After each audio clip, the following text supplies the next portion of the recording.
সবাইকে আমাদের চ্যানেলের পক্ষ থেকে শুভেচ্ছা জানাচ্ছি। আজকের এই ভিডিওটিতে আলোচনা করব কিভাবে আপনার ল্যাপটপে একটি ওয়াইফাই কানেক্ট করবেন। অর্থাৎ আপনার ল্যাপটপ যদি উইন্ডোজ 10 বা 11 যাই হোক, আপনি কিভাবে এই ল্যাপটপের সাথে আপনার একটি ওয়াইফাই সংযোগ করবেন সেই বিষয়ে আজকের এই ভিডিওতে আলোচনা থাকবে। আশা করি ভিডিওটি প্রথমে দেখবেন। আর এরকম নতুন নতুন ভিডিও পেতে আমাদের চ্যানেলটিকে সাবস্ক্রাইব করে পাশে থাকা বেল বাটনে ক্লিক করে দেওয়ার অনুরোধ রইল। স্ক্রিনে লক্ষ্য করুন, দেখুন আপনার ল্যাপটপে এই যে ডান দিকে নিচের কর্নারে একটা চিহ্ন দেখা যাচ্ছে। এই যে দেখুন গ্লোবের মতো একটা চিহ্ন দেখা আছে। এখানে একটা মাউস দিয়ে ক্লিক করবেন। দেখুন ক্লিক করার পরে এরকম একটা ইন্টারফেস শো করবে। এখানে আপনি কোন কোন ওয়াইফাই এর আওতায় আছেন, অর্থাৎ কোন ফোন ওয়াইফাই নেটওয়ার্কের আন্ডারে আছেন, আপনি এখানে এগুলো শো করবে। দেখুন এখানে আমার এখানে 3টি ওয়াইফাই নেটওয়ার্ক শো করছে। একটা হচ্ছে দেখুন উপরে, এরপর আছে ব্যাংক এশিয়া, এরপর আছে গৌতম ওয়াইফাই।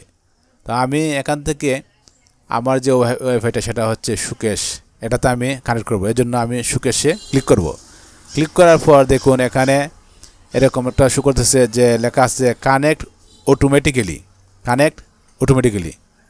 তো এটাতে যদি আপনি টিক চিহ্ন দিয়ে দেন তাহলে পরবর্তী সময়ে একবার কানেক্ট করলে, এখন যদি কানেক্ট করেন পরবর্তী সময়ে শুধু আপনার ওয়াইফাইটা অন করলে অটোমেটিক কানেক্ট হয়ে যাবে।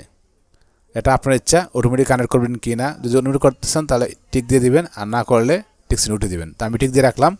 এরপরে এই যে লেখা আছে পাশে কানেক্ট, এই কানেক্টে ক্লিক করলাম। কানেক্টে ক্লিক করার পর দেখুন লেখা আছে এন্টার দ্য নেটওয়ার্ক সিকিউরিটি কি, অর্থাৎ আপনার পাসওয়ার্ড এখানে লিখতে হবে। আমি পাসওয়ার্ডটা লিখে দিচ্ছি। আমার পাসওয়ার্ড হচ্ছে 1 2 3 4 5 6 7 8 9 0। দেখুন আমার এই পাসওয়ার্ডটা লিখে আমি নেক্সটে ক্লিক করলাম।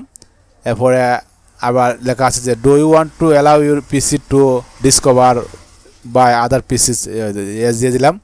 তারপরে কিছুক্ষণ ওয়েট করবে। তারপর দেখুন লেখা আছে সুকেশ কানেক্টেড। তো আমি যদি একটা ক্রোম বা ব্রাউজার ওপেন করি, দেখুন আমি একটা ব্রাউজার ওপেন করলাম। এখানে গিয়ে আমি একটা কিছু সার্চ করলাম। দেখুন আমারটা কানেক্ট হয়ে আছে, এই জন্য এখানে এগুলো শো করছে, অর্থাৎ আমি এটা ব্রাউজ করতে পারছি। আশা করি সবাই বিষয়গুলো বুঝতে পেরেছেন। ধন্যবাদ সবাইকে।